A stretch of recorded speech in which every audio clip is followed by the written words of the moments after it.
వెనుకొండలో జరిగింది రాజకీయ మర్డర్ కాదని జగన్ రెడ్డి పార్టీ వాళ్ళే అని ఇద్దరు నరుకున్నారని తాను ఎంక్వైరీ చేశా అంటున్న వైఎస్ షర్మిల అంటున్నారు కదా. మేము ఏదో సాక్షి మీడియానో లేకపోతే టీడీపీ మీడియానో పట్టుకొని మాట్లాడడం లేదు. మా ఎంక్వైరీలు మేము చేసుకొని న్యూట్రల్ మీడియాతో లోకల్గా మేము మాట్లాడిన తర్వాత మేము వచ్చిన కన్క్లూషన్ ఏమిటి అంటే ఇది వ్యక్తిగత మర్డర్. మొన్నటి వరకు కూడా హత్య చేసిన వాళ్ళు, హత్య గురైన వాళ్ళు ఇద్దరూ వైసీపీతోనే ఉన్నారు. మరి అలాంటప్పుడు ఇది పొలిటికల్ మర్డర్ ఎలా అవుతుంది?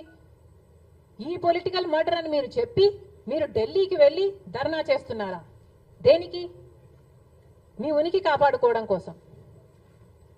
అసలు ఈ వెనుకొండలో జరిగిన హత్య కూడా పొలిటికల్ మర్డర్ ఇది కానే కాదు, ఇది వ్యక్తిగత మర్డర్ అని కూడా అంటున్నారు కదా. మేము ఏదో సాక్షి మీడియానో లేకపోతే టీడీపీ మీడియానో పట్టుకొని మాట్లాడడం లేదు. మా ఎంక్వైరీలు మేము చేసుకొని న్యూట్రల్ మీడియాతో లోకల్గా మేము మాట్లాడిన తర్వాత మేము వచ్చిన కన్క్లూషన్ ఏమిటి అంటే ఇది వ్యక్తిగత మర్డర్. మొన్నటి వరకు కూడా హత్య చేసిన వాళ్ళు, హత్య గురైన వాళ్ళు ఇద్దరూ వైసీపీతోనే ఉన్నారు. మరి అలాంటప్పుడు ఇది పొలిటికల్ మర్డర్ ఎలా అవుతుంది? ఈ పొలిటికల్ మర్డర్ అని మీరు చెప్పి మీరు ఢిల్లీకి వెళ్ళి ధర్నా చేస్తున్నారా? దేనికి? మీ ఉనికి కాపాడుకోవడం కోసం.